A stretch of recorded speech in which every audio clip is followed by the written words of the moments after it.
sooner or later, asks us all the same question. It arrives in the stillness that follows a devastating failure, in the loneliness of a broken heart, or in the darkness of a loss that leaves us breathless. The question, laden with pain and confusion, is always the same. Why me? It is an honest question, a cry that comes from the depths of our being. But it is a question that, without us realizing it, chains us to the role of a victim, leaving our power in the hands of a seemingly cruel and arbitrary fate. Inner alchemy, the journey you are about to embark on, begins when we dare to ask a different question. An infinitely braver and more powerful question: for what purpose? That simple phrase is the key that transforms suffering from a prison into a laboratory. It is the portal that takes us out of victimhood and returns us to our power. It is the first and greatest secret of the alchemist. Inner alchemy is the sacred art of taking the darkest and heaviest materials of your life, your pain, your fears, your failures, your deepest wounds, and transmuting them into the gold of wisdom, resilience, and authentic power. This audiobook is based on a radical truth. Your suffering is not a punishment. It is not an error in the system. It is the raw material. It is the indispensable lead that the universe gives you so that you can forge the gold of your own soul. Together, we will ignite the fire of consciousness to burn away the old identities that no longer serve you. We will learn to dissolve the ego's defenses in the water of vulnerability. We will separate the lesson, the gold, from the emotional drama, the dross. We will unite your light with your shadow so that you can, at last, be whole. And we will distill the purest wisdom from your most bitter experiences. This is not a journey to eliminate pain, because pain is a teacher. It is a journey to give it purpose. It is not about learning to avoid failure, but about learning to extract its hidden gold from it. The secret laboratory of your soul has always been open. The fire is ready. The raw material is your own precious life. Chapter 1. The raw material, the gold hidden in your darkness. The journey of the soul's transformation does not begin with the search for a magical and exotic ingredient. It does not start on a distant mountaintop or within the pages of an ancient secret text. It begins with the most common, most despised, and most abundant material that exists. It begins with lead. In traditional alchemy, lead was the base metal, dark, heavy, and seemingly worthless. In inner alchemy, lead is a metaphor for everything we consider heavy and worthless within ourselves. It is the sum of our wounds, our failures, our shames, our deepest fears, and our shadow. It is everything we have spent our lives running from, what we have tried to suppress, deny, or forget. Our culture has taught us to be false alchemists. It has sold us the idea of transformation through avoidance. It tells us, think positive. Don't dwell on the negative. Vibrate high. It encourages us to ignore our lead and pretend we are already gold. This is the path of the spiritual bypass, the use of spiritual concepts to avoid difficult emotional work. It's like painting a heavy lead ball with gold spray paint and expecting it to float. Sooner or later, the thin layer of paint wears off, and the weight of the lead sinks us again. The first and bravest lesson of the true alchemist is this: you cannot transmute a lead that you refuse to touch. The gold is not found by fleeing from the darkness. The gold is created from the darkness. Your pain, your failure, and your shadow are not the obstacles in your path. They are the path. They are the sacred raw material, the prima materia, without which the great work cannot even begin. To start our work, we must first understand the anatomy of our personal lead. The first of its components is the lead of failure. These are your mistakes, your bad decisions, the business that went bankrupt, the relationship that broke. The alchemist, in contrast, sees failure as invaluable data. Every failure is an experiment in the soul's laboratory that has revealed a truth. It doesn't tell you you are a failure. It tells you this strategy does not work. A failure, when looked at with courage, contains a nugget of wisdom of incalculable value. The second component is the lead of pain. It is the weight of grief, of betrayal, of a broken heart. Our instinctive reaction is to numb this pain. We drown it in distractions, in work, in addictions. The alchemist knows that unprocessed pain does not disappear. It becomes a poison that festers in the soul, manifesting as bitterness, cynicism, or illness. Pain is a stern teacher, a fire that, if you allow yourself to feel it consciously, has an immense purifying power. It is the heat that begins to soften the hard, rigid metal of your defenses, making it malleable and ready to be transformed. To flee from pain is to reject the very fire of transmutation. And the third component, the most subtle and often the heaviest, is the lead of the shadow. It is the sum of all the parts of yourself that you have judged as bad or unacceptable and have banished to the basement of your psyche. Your anger, your envy, your laziness, your selfishness. The false alchemist tries to eliminate these impurities. The true alchemist knows they are inseparable from the metal, and more importantly, they know that in this shadow often lies our greatest repressed power, our golden shadow. Your repressed anger may contain the seed of your assertiveness. Your envy may be a compass pointing to what your soul truly craves, pain and shadow. This is your prima materia. The first step of the great work is the most difficult of all. It is not a technique, it is an act of courage. It is the decision to stop running, to turn around and face everything you have been avoiding. It is the act of gathering your own lead.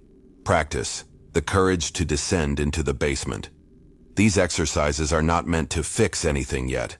Their sole purpose is to help you gather your raw material with acceptance and without judgment. Exercise 1. The inventory of your lead. This is an exercise in radical honesty. Take your journal and create 3 sections. Section 1. My golden failures. Write down 1 or 2 of your greatest failures. Now answer this question for each. If this failure were a teacher in disguise, what is the golden lesson, the invaluable wisdom that it offered me? Section 2. The map of my wounds. Write down 1 or 2 emotional wounds you are still carrying. Ask yourself, what part of me is asking to be seen through this pain? Section 3. The mirrors of my shadow. List 2 or 3 qualities in others that irritate you disproportionately. Now ask yourself, in what way is this quality that I judge so harshly a reflection of a part of me that I have denied or repressed? The goal is to make you feel whole, acknowledging all parts of your story. Exercise 2. The radical acceptance meditation. This is a practice to change your relationship with your lead. Sit in silence for a few minutes. Bring to mind one of the difficult elements you identified. Normally, your instinct would be to fight it. This time, do the opposite. Simply allow it to be there. Visualize it in front of you, or feel the sensation in your body.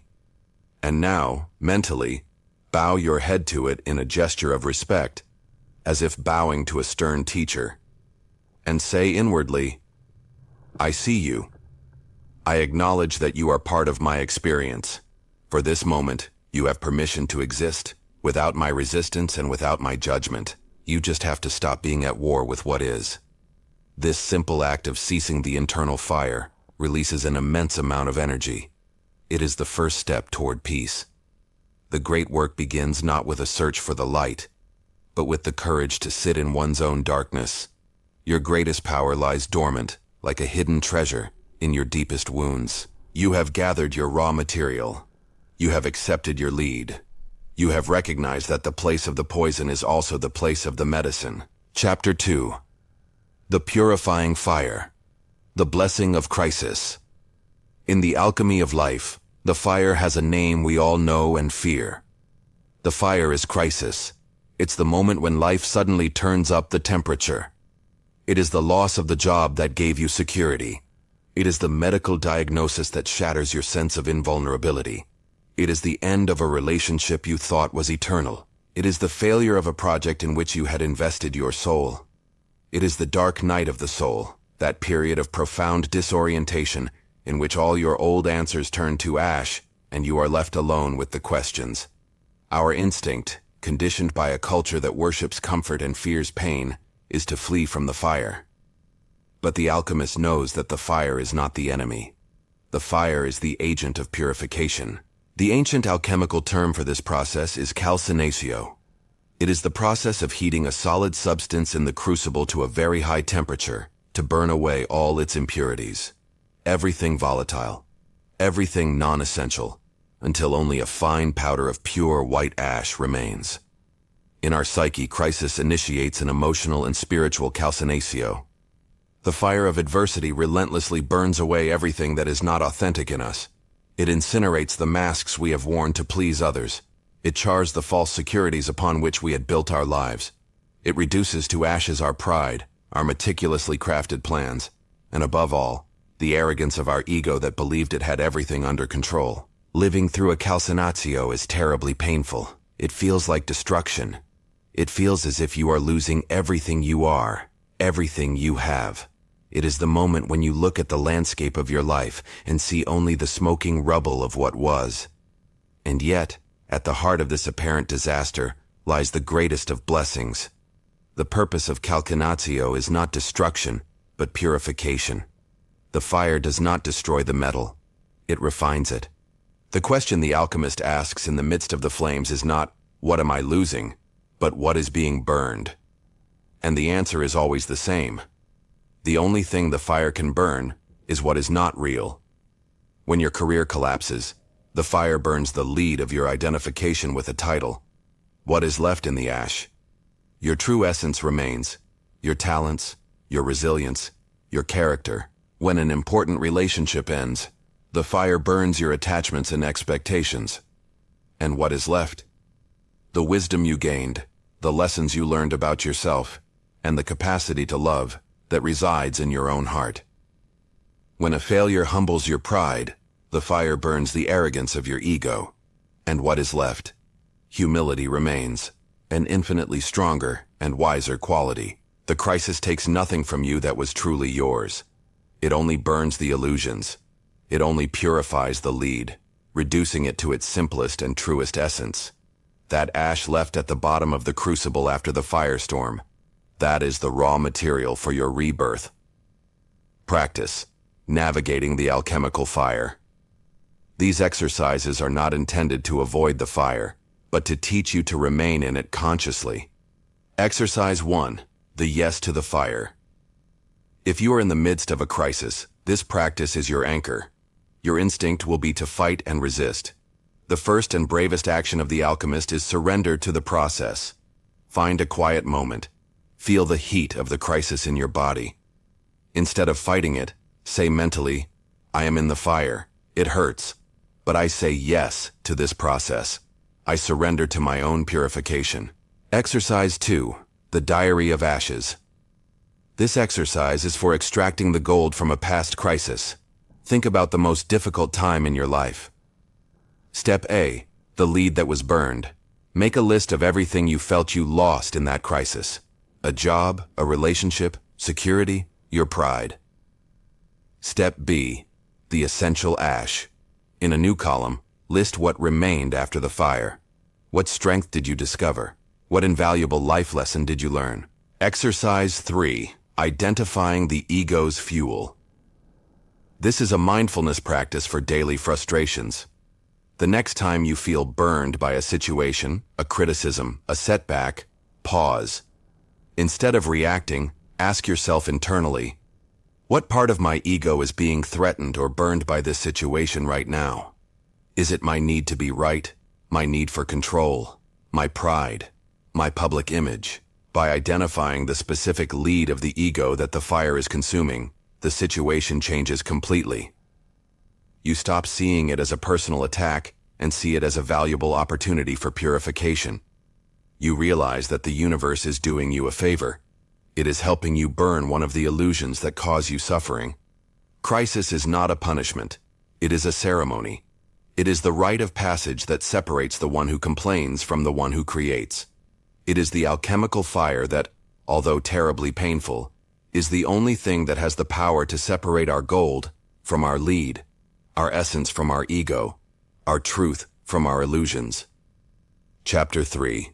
The Dissolution in Water, the Power of Surrender. This is a place of immense potentiality, but the ash, no matter how purified, is a fragile, dry, and sterile substance. For life to be reborn from it, it must be dissolved.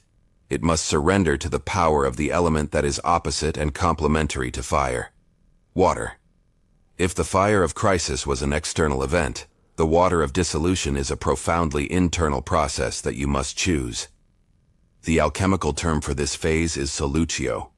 It is the process of submerging the ash in water to dissolve it, to break its rigid structure and create a primordial solution from which something new can be born.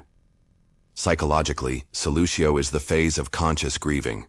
After the crisis has ended, our instinctive reaction is to be strong and move on, ignoring the devastated emotional landscape within. The alchemist knows this is a fatal mistake. They know that before reconstruction, there must come dissolution.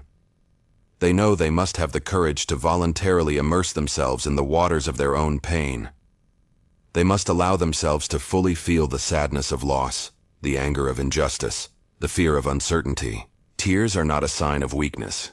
They are the alchemical solvent. They are literally the water of solutio. Each tear is a release of stagnant emotional energy, an act that softens the hardened ash of our ego and dissolves it in the waters of our shared humanity. To refuse to cry is to choose to remain a fragile statue of ash, instead of becoming a fluid ocean. This process forces us to redefine our idea of strength. We have been conditioned to believe in the false strength of the rock. The rock is hard and resists, but because it is rigid, under enough pressure it shatters. The alchemy invites us to discover the true strength of the ocean. The ocean is soft, fluid, and adaptable. It resists nothing. A storm may stir its surface, but its depths remain in absolute calm. Its strength lies not in resistance, but in its capacity to feel everything without being destroyed by it, to contain all emotions within its vast and compassionate being. This is the strength of vulnerability. It is not the absence of wounds, but the ability to remain open despite them. The ego fears dissolution more than anything. For it, to dissolve in the water of emotion is to die. And in a sense, it is right. Solutio is the death of the rigid defensive identity we have built to protect ourselves. It is the act of letting go of control, of admitting we do not have all the answers, of surrendering to a process that is larger than our understanding. Surrender is not defeat. Defeat is fighting a battle you cannot win. Surrender is the wise act of stopping the fight. It is recognizing that there is an intelligence in the universe, in your own healing process, that is much wiser than your small ego. It is letting go of the oars and for the first time trusting the current of the river. Practice, the art of dissolving with grace.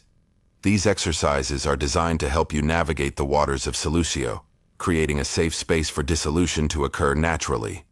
Exercise 1. The safe container. Vulnerability requires safety. The first step is to create a sacred and safe container for your emotions. This can be a time, a space, a practice, like journaling, or a relationship, like a therapist or a trusted friend. Exercise 2. The Inner Rain Meditation. This is a somatic meditation to dissolve stagnant emotional energy. Sit in silence. Identify a difficult emotion and where it lives in your body, like a tightness in your chest. Imagine it as a clump of dry, hardened earth. Now imagine a gentle, warm, compassionate rain falling inside you, directed at that clump. Your only task is to allow the rain to touch it, soften it, and moisten it. Feel how what was hard begins to dissolve, and how the trapped energy begins to flow again. You don't have to do anything but allow the rain of your own compassion to do its work. Exercise 3. Liberating writing. This practice is the opposite of intellectual analysis. Take your journal and set a timer for 15 minutes. Bring to mind the feeling you are processing, and then write without stopping. The only rule is that your pen cannot stop moving. Don't worry about grammar or logic. This is an emotional dump to release the raw energy onto the paper. Surrender is not defeat. Vulnerability is not weakness. They are the deepest acts of power of the alchemist. They are the baptism in the healing waters of your own soul, a baptism that dissolves the old self of ash and prepares you so that a new, more integrated, more fluid, and more compassionate one can be born. Chapter 4. Conscious Separation. Extracting the gold from the mud. This state of dissolution, while a necessary step of healing, cannot be permanent. To remain in it would be to drown in a directionless ocean of emotion. The alchemist knows that after having dissolved into the whole, the delicate work of redifferentiating must begin, but from a place of much greater awareness. It is time to light the lamp of clarity in the midst of the murky waters. We arrive at the phase of separatio, the art of conscious separation. In laboratory alchemy, separatio was the process of filtering, distilling, and sifting a solution to separate its components, isolating the pure elements from the impure. In inner alchemy, this is the crucial process of discernment. It is the moment when we activate our observer consciousness and look at the confusing mixture of our experience. When we live through a painful experience, a failure, a betrayal, a loss, it does not present itself to us in an orderly fashion. It appears as a thick mud, an inseparable mixture of facts, emotions, interpretations, judgments, and self-pity. Most of us remain trapped in that mud, reliving the experience over and over in its toxic entirety, without realizing that we are stirring the earth and the gold together. The first act of mastery for the alchemist is to understand that every painful experience is actually composed of two very different elements, the dross and the gold. The dross is the emotional drama. It is the story our ego weaves around the pain. It is a powerful and often addictive narrative. The dross has several voices. The voice of the victim, poor me. The voice of the judge, it was your fault. The voice of fear, this will happen again. But within that same mud, always without exception, hides the gold. The gold is the soul's lesson. It is the pure, impersonal, and liberating wisdom that the experience came to teach us. It is not a story. It is a truth. The gold appears in several forms. There is the gold of wisdom. I learned to set clearer boundaries. There is the gold of strength. I survived that. I can survive anything. There is the gold of compassion. Now I understand their pain. And sometimes, the most precious of all, the gold of purpose, when the wound becomes your greatest gift to serve others. Now I can help others navigate this. The false alchemist spends their entire life stirring the mud, obsessed with the story of the dross. The true alchemist learns to separate the gold from the mud. To perform this separation, we need the tools of consciousness. The first tool is the observer's question. When you feel trapped in the emotional whirlpool of a painful memory, you can activate your observer consciousness. It's as if a part of you steps back and becomes a curious scientist. From this detached place, you ask yourself key questions. What is the story I am telling myself? What emotion am I feeling in my body? If I eliminated the script of victim and perpetrator, what is the neutral, factual truth that remains? What is the lesson about myself that this experience is offering me? What gold can I extract from this mud? The second tool is the blade of responsibility. We often confuse responsibility with blame. Blame is the weight of the dross. Responsibility is the power of the gold. It forces you to move from the question, who did this to me, to the question, what choice, belief, or blindness of mine contributed to this situation manifesting in my life? This question instantly gives you your power back. The third tool is the archetype filter. When we are trapped in the drama, we are unconsciously identified with a limiting archetype, like the martyr, the wounded child, or the judge. The archetype filter allows you to step back and name the role you are playing. By saying, right now I'm trapped in my martyr archetype, you disidentify from the pattern and become the director of the play. Practice, your laboratory of conscious separation. Exercise. 1. The autopsy of a wound. Choose a painful experience you have emotionally dissolved. Draw 2 columns in your journal. The dross, my story of pain, and the gold, my soul's lesson. In the dross column, write the story with all the drama, blame, and resentment. Describe the voices of the victim, the judge, and the fear. In the gold column, pause, breathe, and begin to distill. Using the observer's questions, extract the pure wisdom. Wisdom. What did you learn about your boundaries or the nature of life? Strength. What inner muscle, resilience, courage, was strengthened? Compassion. Did this wound help you understand the pain of others? Purpose. Can this experience become a gift to others? Exercise 2. Real-time reframing. This is your daily mindfulness practice. The next time you feel trapped in the mud of a negative emotion, pause. Before reacting, apply the pause of 3 breaths. In that pause, activate your inner observer. Step 1. Name. Name the emotion. Okay, this is anger. Step 2. Separate. Separate it from the story. I am feeling anger, and the story my mind is creating is. Step 3. Seek the gold. Ask the alchemical question. What is the lesson here? What is this mirror showing me? This practice transforms life's small irritants into micro-opportunities for growth. Pain in life is inevitable. But suffering, which is pain plus the story we tell ourselves about it, is largely optional. Chapter 5. The Union of Opposites, the Inner Marriage.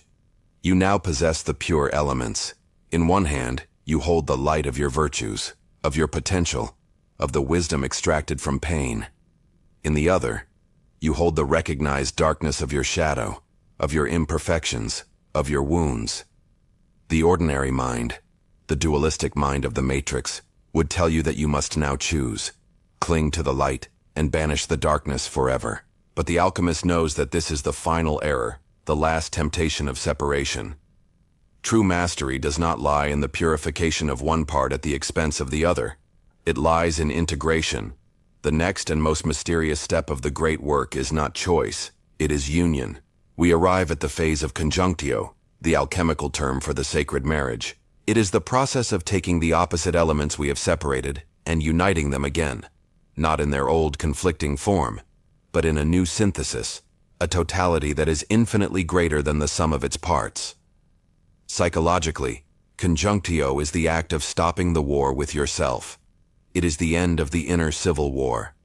It is the understanding that the goal of life is not to be good, but to be whole. The first and most important marriage is that of the light and the shadow.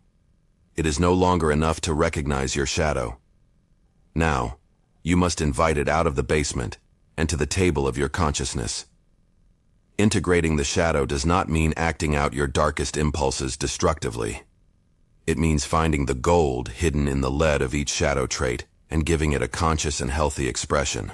Your repressed anger, once brought to light, is transmuted into the gold of assertiveness. Your fear, when you listen to it, is transmuted into the gold of prudence. Your envy, when you examine it, is transmuted into the gold of aspiration. By integrating your shadow, you do not become darker.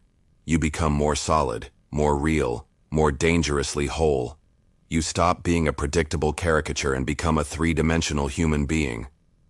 The second marriage is that of the masculine and the feminine. Within each of us reside 2 great archetypal principles.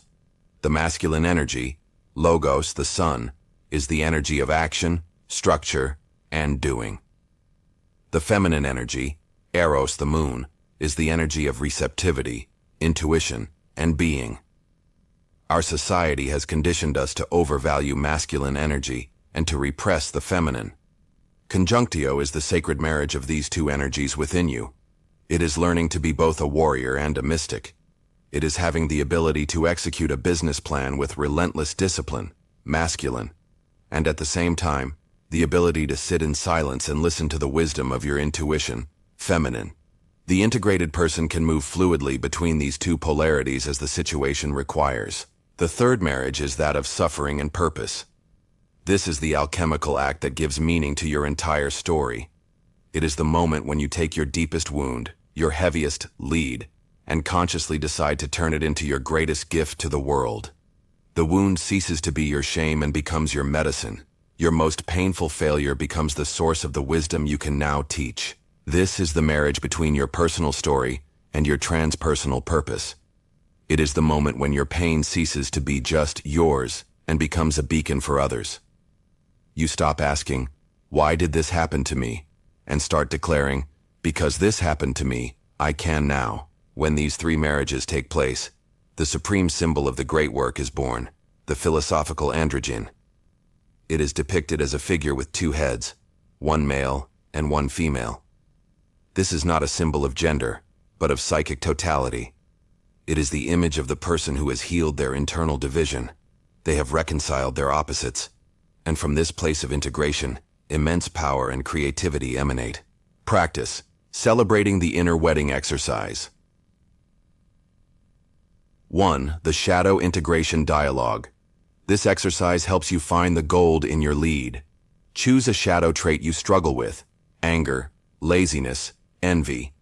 In your journal, interview it. Ask it questions like, "Dear anger, what are you trying to protect in me?" Or, "Dear envy, what deep unrecognized desire are you pointing out to me?" Exercise 2. The Dance of Opposites. This is a practice to balance your masculine and feminine energies. First, identify which polarity you tend to repress. Your practice for the next week is to deliberately feed the opposite energy. If you have an excess of masculine, active, logical, schedule receptive feminine activities like a directionless walk or a relaxing bath. If you have an excess of feminine, passive, emotional, schedule deliberate acts of masculine structure. Organize a part of your house, create a budget, or make a small decision you have been postponing and act on it. This helps build the neural pathways of your less developed side. Exercise 3. The Ritual of Union. This is a brief visualization meditation. Sit in silence. Visualize on your left a figure representing your light side, and on your right, a figure representing your dark side. Imagine them turning to face each other and acknowledging one another. Then, visualize the light figure extending a hand in acceptance. Imagine both figures taking a step toward the center, embracing, and merging into a single brilliant and complete figure of light. A light that is richer and more real, because it also contains the darkness. Feel this new sense of integrity and peace in your body. Totality is not found by choosing the light and rejecting the darkness. It is found in the courage to embrace both. Chapter 6. The Interior Fermentation, the Darkness Before the Dawn. Welcome to the fermentation phase. In alchemy, after the union, conjunctio, the new substance is often sealed in a dark vessel and left to putrefy or ferment. From the outside, it looks like death, but the alchemist knows this death is an illusion. It is in this darkness that matter decomposes to release its purest and most potent spirit, the process that transforms simple grape juice into the intoxicating spirit of wine. Fermentation is the dark night of the soul. It's the period that follows a great inner transformation. You've slain your old ego, dismantled old beliefs, and united your opposites. Now you find yourself in the in-between space. The old identity is dead, but the new one isn't fully born yet. It's one of the most perplexing and challenging states on the spiritual journey, characterized by several sensations. The first is a profound confusion and disorientation. Your old map of the world is useless, but the new one isn't fully drawn. Goals that once motivated you, perhaps material success or recognition, suddenly feel empty and meaningless. You have no clear new north. You feel adrift in a sea of not knowing. The second is a sense of emptiness or even depression. The drama of your old ego with its struggles, complaints, and ambitions is gone. The silence that remains can feel at first like an absence. The battle is over, and in the silence of the battlefield, you can feel strangely alone and purposeless. The seeker within you, the character that has defined you for so long, has died, and you are mourning it, even though its death is your liberation. The third is an extreme sensitivity. In earlier phases, you dissolved your old defenses and armor. Your psychic skin is new and tender. As a result, you feel everything with much greater intensity. The beauty of the world can bring you to tears, but the suffering and negativity around you can also affect you deeply. You feel like a being without a shell, vulnerable to all the energetic currents around you. In the midst of this darkness and confusion, the temptation to turn back is enormous. This is the moment your ego, in its final throes, launches its most cunning counterattack. It whispers in your ear, "See, all this inner work was a mistake. You were better off before. At least then you knew who you were. At least you had goals. Go back to your old habits. Rebuild your walls. Go back to the safety of the prison. This freedom is too terrifying, too empty." Many who embark on a path of deep transformation reach this phase and get scared. They interpret the dark night as a sign of failure and rush to rebuild their old identity. aborting the process of rebirth just before it's complete. The wisdom of the alchemist lies in their ability to trust the darkness. They know that fermentation is not a mistake, it is a gestation. They know that for a butterfly to be born, the caterpillar must first completely dissolve into the chaotic soup of the chrysalis.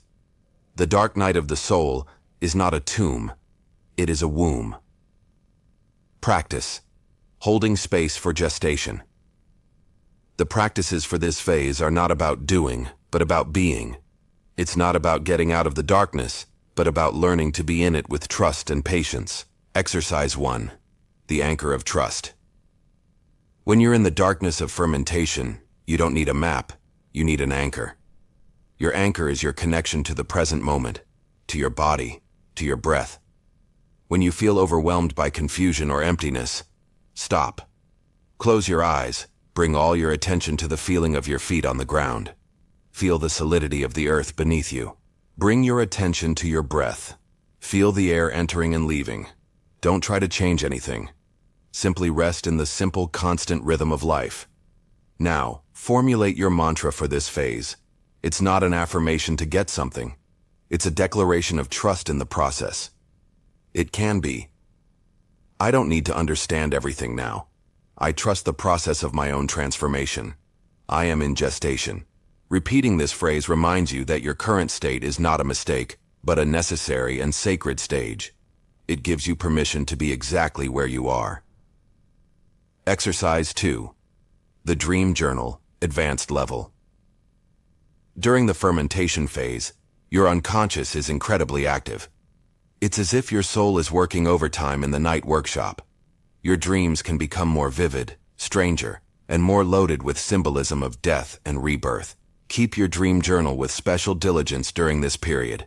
Write down everything you remember, no matter how fragmented. Your job isn't to interpret each dream logically. Your job is to honor the images. Draw the symbols that impact you most. Meditate on them. Ask them what message they hold for you. By paying attention to your dreams, you're keeping an open line of communication with the underground process that's occurring. You're witnessing the mystery of your own transformation. Exercise 3. The Search for Subtle Nourishment. A being in gestation needs the right kind of nourishment. Your psyche, in this vulnerable state, does too. This is a phase to drastically reduce your consumption of loud, chaotic, low-vibration mental food. This means less alarmist news, less social media, less violent or cynical entertainment. Your system doesn't have the defenses to process it right now. Consciously seek food that nourishes your gestating soul. Music. Listen to music that calms and uplifts you, not one that agitates you. Nature. Spend as much time as you can in nature, the great regulator of the nervous system. Reading. Read poetry, sacred texts, philosophy, anything that connects you to beauty and truth. Company. Seek the company of wise, compassionate, and calm friends, people who can hold space for you without feeling the need to fix you. It's about creating an external environment that reflects and supports the sacred stillness needed within you. The dark night of the soul is not a punishment, it is an initiation. Fermentation isn't decomposition in the sense of final death. It's the prelude to a new life, to a higher spirit. It is the sacred time of stillness, of waiting, and of darkness where the alchemist's deepest magic takes place. Trusting this phase is, perhaps, the greatest act of faith in the entire journey. It is the trust of the seed lying under the frozen winter ground, knowing that even if it sees no proof of it, spring is coming. Chapter 7. The Distillation of the Soul, Destillatio. What remains now is not an emptiness but an infinite potential. Imagine it as a vessel containing a rich, murky solution, a sacred mixture of our purest essence, liberated by fire, and the raw emotions we've honored with our tears. We have survived. We have felt. Now, the time has come to understand. We enter the most subtle, silent, and perhaps the most revealing phase of all. Destillatio, the distillation of the soul. In ancient laboratories, distillation was not a process of violence but of patience. The alchemist applied not a scorching fire, but a gentle, constant heat to the solution. Their goal was to invite the purest, lightest components, the essence, the spirit of the matter, to be released as vapor. This vapor would ascend, leaving behind the heavier sediments, the dross, the dense matter that no longer served. At the top of the alembic, the coolness of awareness would condense this vapor, drop by drop, into a crystalline elixir, a liquor of unparalleled potency and purity. This is the perfect metaphor for the process we now face. The laboratory is your consciousness. The gentle heat is your serene contemplative reflection. The murky solution is the memory of your painful experience, still loaded with history, drama, and the who did what to me narrative. Distillation is the art of rising above the personal story of your suffering. It is the moment you stop being the protagonist drowned in the plot of your own movie and become the wise observer who, from a raised seat, contemplates the screen and finally understands the message, the lesson, the hidden purpose of the entire story. This is the fundamental shift where the question that has driven us, "What was this for?" finds its answer. It's not an intellectual answer, not a simple justification, but a deep resonance in the soul. An understanding that feels like a silent, liberating aha. While in previous stages we felt the wound in all its intensity, now we extract its universal meaning. It's about taking the chaotic and personal story of "I was betrayed by my business partner" and distilling from it the eternal lesson about trust, discernment, and perhaps the importance of self-loyalty. It's about taking the memory of a humiliating failure and condensing it into a masterful teaching on resilience, the impermanence of the ego, or the true nature of success. We must be careful here. Destillatio is not a shortcut to avoid pain. It would be a mistake, a form of spiritual bypass, to try to distill a lesson from a wound that has not yet been cleansed by the fire of crisis and dissolved in the waters of emotion. Trying to do that is simply intellectualizing the pain, not transmuting it. True distillation is only possible when the preceding emotional work has been honestly done. When done correctly, this process miraculously transforms poison into medicine. The experience that once broke you becomes the source of your most solid wisdom. The event that made you feel like a helpless victim reveals itself as the catalyst that forged a strength within you that you didn't know you possessed. Suffering ceases to be a random, cruel event in an indifferent universe and is revealed as a necessary, meaningful, and deeply intelligent link in the golden chain of your evolution. It is time to light the gentle fire of your consciousness, to watch as the vapor of understanding rises, and to prepare to collect the precious drops of your own soul's elixir. Practice, the art of finding hidden purpose. These exercises are invitations to become the patient distiller of your own life. Approach them not with the urgency to find an answer, but with the curiosity of a sage exploring a sacred text, your own story. Exercise 1. The Soul's Vantage Point, Guided Visualization and Writing. Find at least 30 minutes of complete solitude. Sit comfortably, close your eyes, and begin to connect with your breath. Now visualize yourself at the foot of an ancient stone tower. It is the tower of your higher consciousness. You begin to climb a spiral staircase. With each step you ascend, you feel yourself leaving behind the noise of your daily thoughts, worries, and to-do lists. You climb higher and higher above the clouds of confusion and drama. Finally, you reach the top. A circular platform, open to the infinite sky, with a transparent glass floor. This is your soul's vantage point. From here, you look down through the glass. You see the timeline of your life stretching out like a vast landscape. Choose one of the painful experiences you've been working on throughout this journey. Observe it as a scene unfolding far below you. You are no longer inside it. You don't feel the sharp pain, only a serene compassion for the person you were. You are the observer. Maintaining this elevated perspective, open your journal and, without judgment, answer these questions as honestly as possible. The hero's lesson. If this scene were a crucial chapter in the hero's journey that is my life, what fundamental quality was being forged in me through this trial? Not the obvious answer. Look deeper.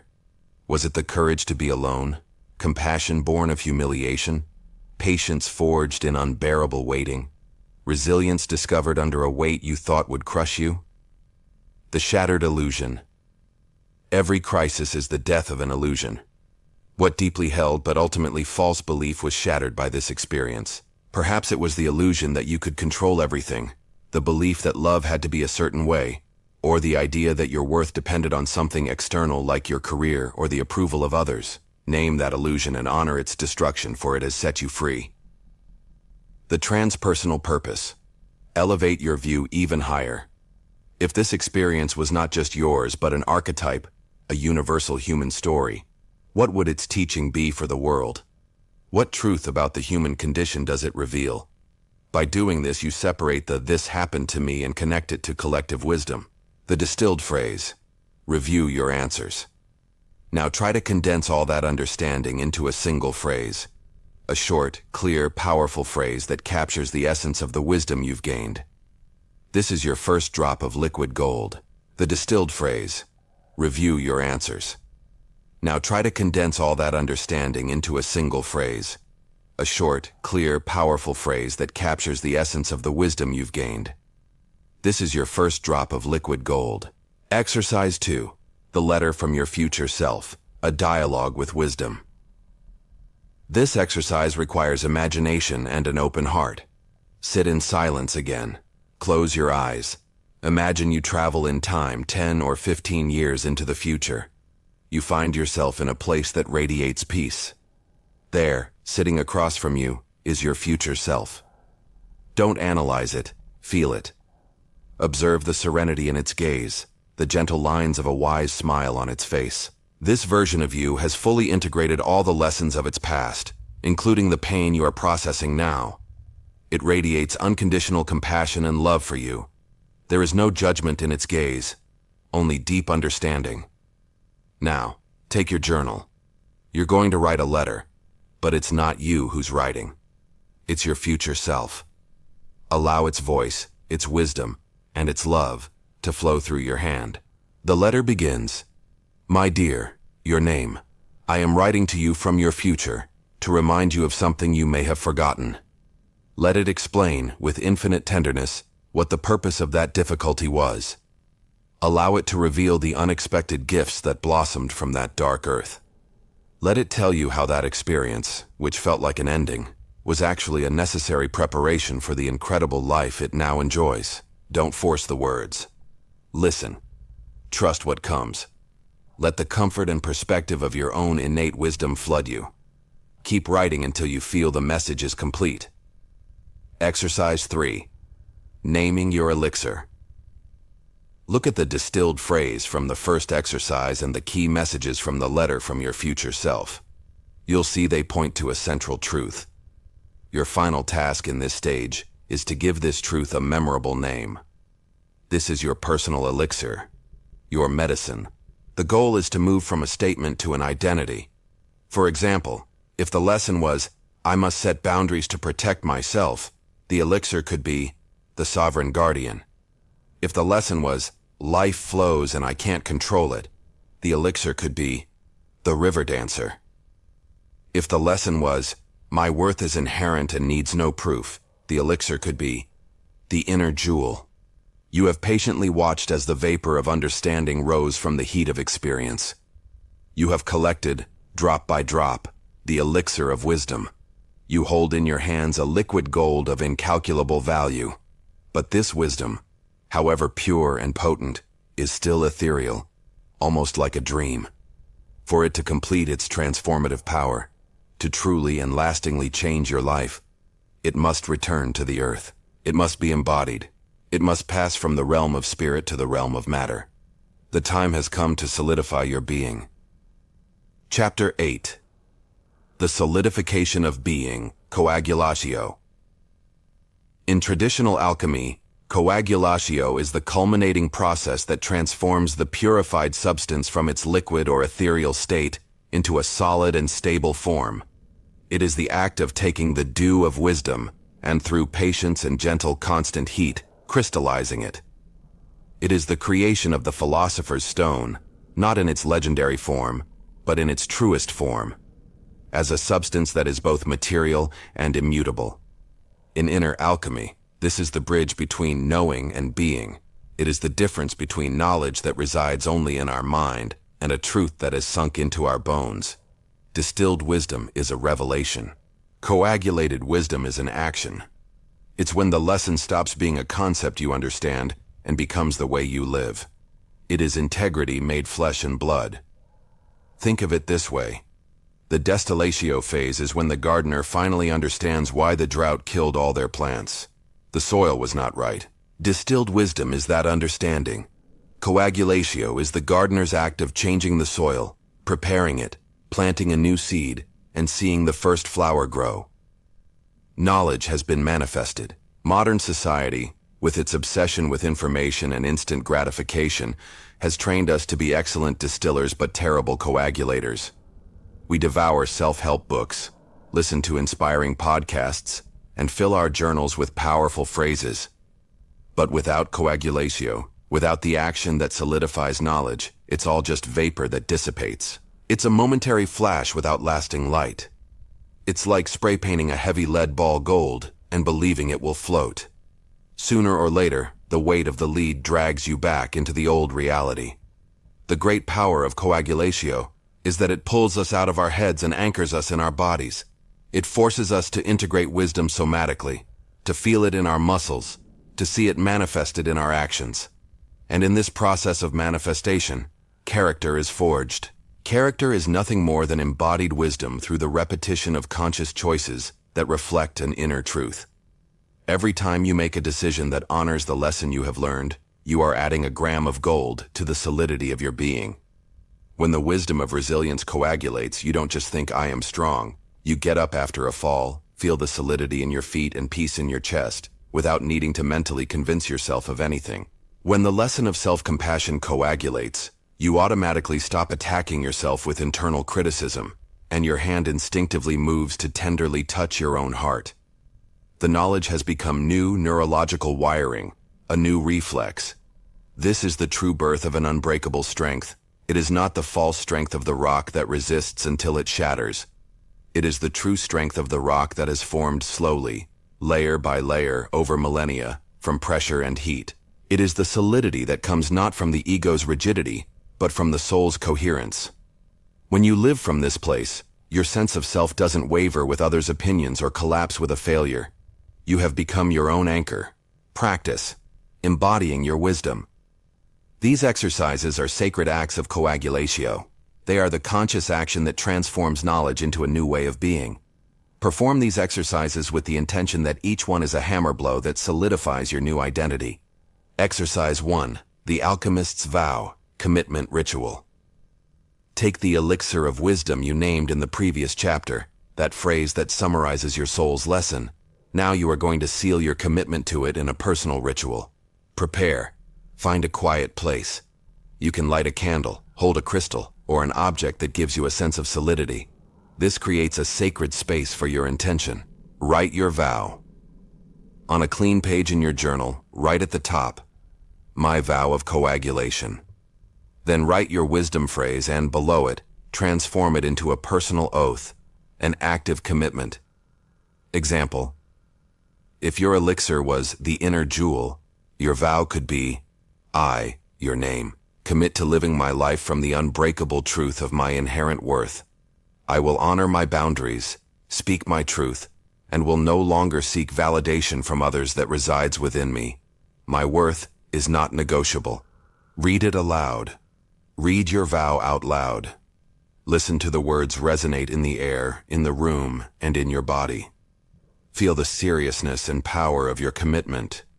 It is a vow made to the most sacred part of yourself. Seal the vow. Close the journal. You can blow out the candle you lit or simply hold the object. This is the symbolic act of sealing the promise. You now have a clear declaration and a conscious commitment to the wisdom you have gained. Exercise 2. The coagulating action. Daily practice. Coagulatio happens through repetition. The mind is convinced by a thought, but the body is convinced by a habit. This exercise invites you to take knowledge and turn it into action. Identify an action. Choose a small, simple, and concrete action you can perform in the next 24 hours that is a direct manifestation of your vow. It doesn't have to be a grand gesture. Small acts have immense power. If your wisdom is about boundaries, the action could be to say no to an invitation that drains you, or simply not to respond to an email or message immediately if you don't want to. If your wisdom is about authenticity, the action could be to wear the clothes that truly make you happy instead of what you should wear, or to express an opinion in a conversation, even if it feels a little scary. If your wisdom is about patience, the action could be, the next time you feel impatient, to stop, take 3 deep breaths, and observe what is happening instead of reacting. Act with awareness. When you perform the action, do so with total awareness. Observe the sensations in your body, the possible nervousness before, the feeling of liberation or power afterward. Notice the difference between how you would have reacted before and how you do now. Each of these actions is a microcrystallization of your new identity. Exercise 3. The somatic anchor, mind-body integration. Wisdom must inhabit not just your mind, but your body. This exercise helps you connect the elixir of your wisdom with a physical sensation, creating an anchor you can use in moments of stress. Prepare. Sit or stand. Bring your wisdom phrase to mind. Visualize it as a light or an energy. Find the anchor point. Ask yourself, where in my body does this truth feel like it resides? Is it a feeling of solidity in my feet? A calm in my stomach? An openness in my chest? Don't search for an answer. Let the sensation arise on its own. Anchor the sensation. Once you find the sensation, place a hand over that spot on your body. Breathe deeply into it. Feel the connection. While you breathe, repeat your wisdom phrase over and over. Feel the truth of the words sinking into that spot, anchoring themselves in every one of your cells. Use your anchor. In moments of doubt, stress, or temptation to return to old patterns, you can simply place your hand over that anchor point, breathe, and recall the truth you have solidified. Chapter 10. The Shared Gold. Your pain is a gift to the world.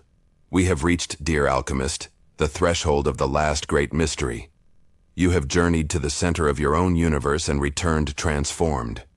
You carry within you the philosopher's stone, an equanimous consciousness, a deep perspective, and a freedom anchored in your own being. You have learned to live in the world without being swept away by it. You have achieved a peace that does not depend on circumstances. And now, a question inevitably arises in the silent heart of the soul that is healed. And now what? The answer to this question is the culmination of the great work, the stage that gives transcendent meaning to every tear, every fiery trial, and every moment of surrender. The journey, which was so intensely personal and so focused inward, now reveals its ultimate purpose, a sacred turn outward. The ultimate truth of the alchemist is this: gold is not meant to be hoarded. Gold is not a treasure to be stored in the vault of a perfected self. Gold is light, and the nature of light is to shine. The gold you have forged is meant to be shared. The culmination of the great work is not self-perfection, but service. The final goal of your healing is not just you. It is the fabric of humanity, of which you are an indispensable thread. The wisdom you have distilled from the bitter matter of your own suffering is now the medicine you have to offer the world.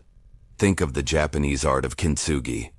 When a ceramic bowl breaks, kintsugi masters do not discard it or try to hide the cracks. They do the exact opposite.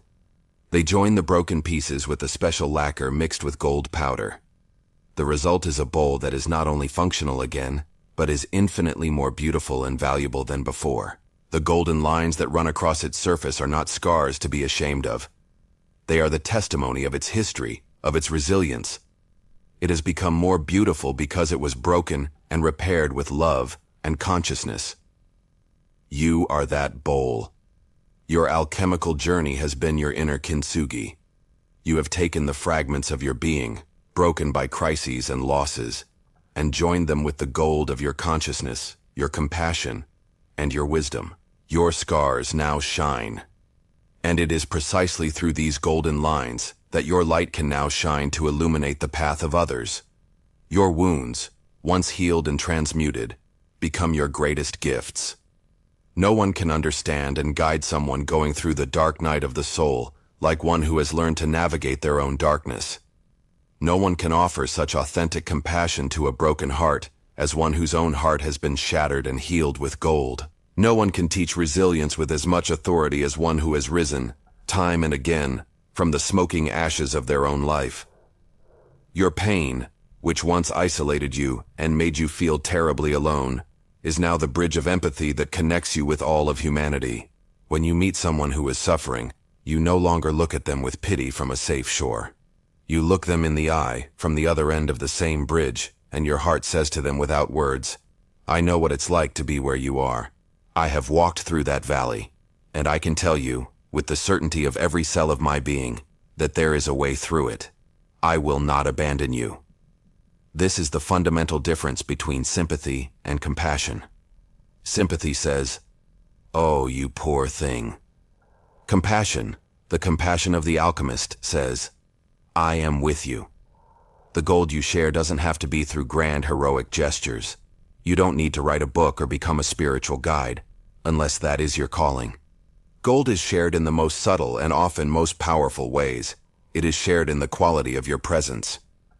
When you sit with a friend in distress, you no longer feel the anxious need to fix their problem. Instead, you offer them the vast, serene space of your listening, a space you cultivated in your own inner silence. Your calm becomes an anchor for their storm. It is shared in your conscious vulnerability. When you choose to share a part of your story, you no longer do so from the drama of the open wound, but from the wisdom of the golden scar. You do not seek sympathy. You seek to offer hope. Your story becomes a map for other travelers. It is shared in your compassionate boundaries. When you say no to something that violates your peace, you do so not from anger but from a deep self-love. And in doing so, you offer a silent but powerful lesson to the other person about respect, integrity, and the value of the soul. This is the true meaning of living as an alchemist in the world. It's not about retreating to an ivory tower of spiritual bliss, but about walking among people and becoming, through your own existence, a source of healing and light. Your life, with all its imperfections, failures, and past pains, becomes your work of art and your act of service. You have closed the circle. You have transformed your pain into power, and now, that power flows through you to empower others. Practice. Becoming the medicine. These final exercises are not about you. They are about how your journey can now bless the world.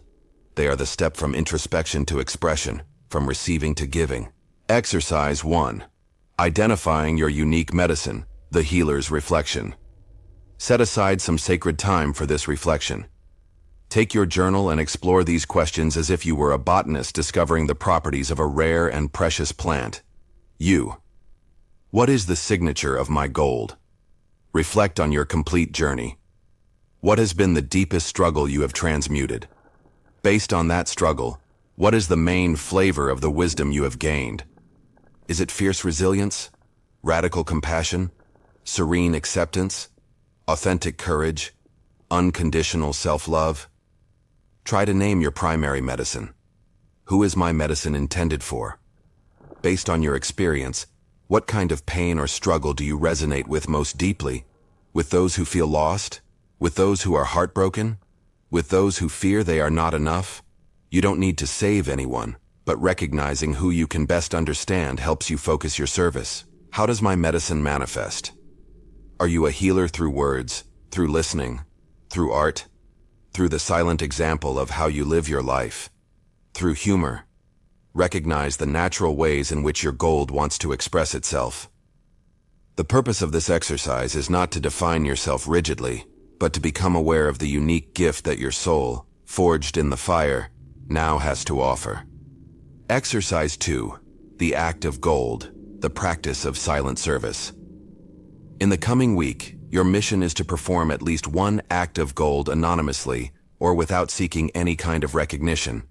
The goal is to experience the joy of giving without the ego getting involved. It can be something as simple as paying for the coffee of the person behind you in line. It can be leaving an inspiring book on a park bench with a note that says, "For whoever needs it." It can be dedicating 5 minutes to mentally sending love and strength to someone who has hurt you in the past. After performing your act, observe the sensation within you. Notice how the act of giving, without expecting anything in return, multiplies the richness you feel. It is the economy of the soul. The more gold you share, the more gold you discover within yourself. Exercise 3. Blessing the scars, the inner kintsugi ritual. This is a final and powerful ritual of integration and gratitude. Find a moment alone in front of a mirror. Look yourself in the eyes with the same compassion with which you would look at a loved one who has suffered a great deal. Now, bring your hands to your heart, or any part of your body where you feel you have held the wounds of your past. Close your eyes. Visualize all the emotional scars you carry within, not as dark fissures, but as fine lines. Now imagine a golden, liquid light, warm and bright, that emanates from your heart. Visualize how this light begins to flow along each of those lines, filling them, sealing them with pure gold. Observe how your inner landscape transforms into a beautiful kintsugi work of art. As you maintain this visualization, say these words aloud or internally. I bless each of my scars. They are not the story of my harm. They are the map of my healing. They are not a sign of my weakness, but the unshakable testimony of my strength. Through these golden lines, my compassion flows. Through them, my light shines so that others can find their way in the darkness. I am grateful for every break, for it has allowed me to be rebuilt with gold. Thank you. Thank you. Thank you. Feel a deep and serene gratitude for your entire journey, because now you understand it in its entirety. Healing yourself and healing the world were never two separate things. They are, and always have been, the same and only great work. We have reached the end of our journey together and the heart of the alchemical mystery. We started with the question, why me? And we transmuted it into the key to power. What for? Now, at the end of the journey, we discover the ultimate truth, the revelation that dissolves all questions. The purpose of the great work was never to turn lead into gold. It was a journey of elimination. It was the process of burning, dissolving and scraping away everything that wasn't gold so that you could, at last, discover what has always been there. The goal of alchemy was never to create something new, but to reveal what is eternally true. You are the gold. You always have been. Beneath the layers of wounds and fears, your indestructible core of resilience and wisdom has always existed. So the next time life presents you with lead, and it will, smile. Look at it not as an obstacle, but as a sacred reminder of the transformative power that resides within you. This knowledge, like the gold you have forged, finds its ultimate purpose when it is shared and expands the light. If this journey of discovery has resonated with you, we invite you to continue exploring the power of the mind by subscribing to our channel, Path of Knowledge. A like on this audiobook tells us that this content has brought you value, and if you believe that this message can awaken the sleeping giant in someone else, we encourage you to share it. See you next time.